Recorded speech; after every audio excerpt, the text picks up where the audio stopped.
Hey everyone! Welcome to another vlog. And for today's video, ayusin natin tong room. Kasi plan ko nang ikabit yung pegboards dito sa wall na to. Pero kasi gusto ko siyang palitan. It's a wallpaper. Pero kung makikita niyo yung gaps niya, nagsushow dyan. Tapos dun sa taas, natutuklap na siya. Kahapon, we went to Ace Hardware to buy some stuff para maikabit ko na yung pegboard dito sa wall na to. I-tear down ko yung wallpaper. Papalitan ko siya ng paint na totoo. So, wala kasing boysen dun, pero prefer ko sana yung boysen. I bought Rain or Shine, dalawang stone gray. Templado na to, na parang matte yung finish niya. Ayoko kasi nung semi-gloss. Also bought a paint brush.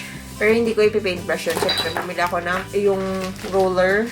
And then, yung lalagyan ng paint. Bumili rin ako ng yung Tox na may screw para pang hook ko dun sa pegboard. Kasi ganito siya. Bubutas mo siya sa wall through dito sa dalawang butas na to. And then yung pegboard itself, dito mo ikakabit sa ganito. So, unahin ko muna yung pintura siya before ako mag-drill ng hole doon.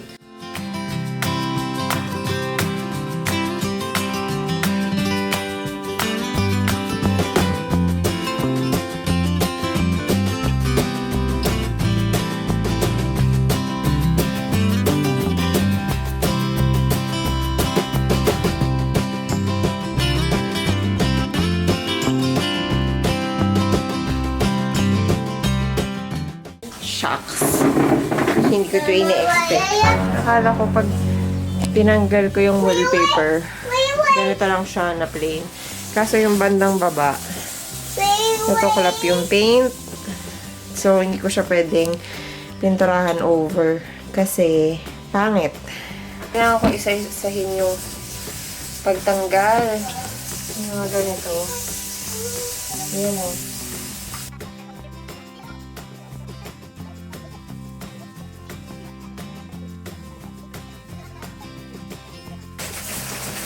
So, Mama's doing just removing the ugly things. So, hi!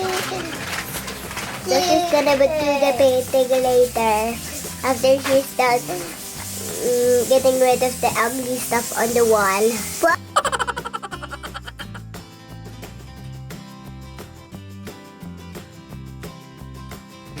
Hello, I'm back. And kuskus ako ng kuskus dito sa mga ganito kanina kasi may mga part siya na, dumi, ganyan. Pero ano na siya, smooth na siya, okay na siya. Pwede patungan ng pintura. So, ang gagawin ko ngayon is magbubutas na ako ng para dito sa pintura to. Para, ang ingay naman! Para dito, hindi ko makikita nyo, pero i-layout ko muna siguro siya.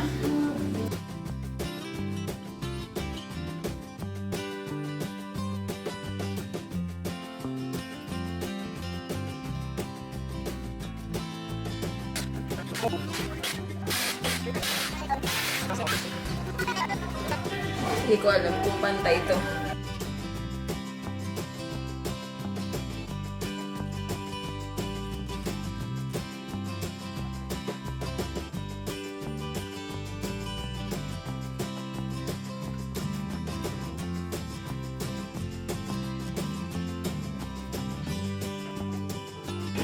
Medyo dark siya.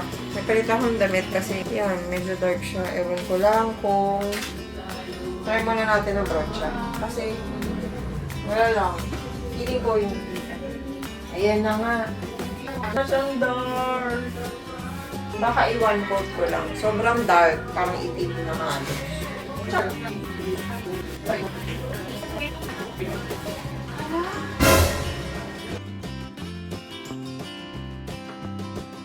Bakit ganun? Hakaluin ko muna yung paint. Kasi meron siyang parang pink.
halo.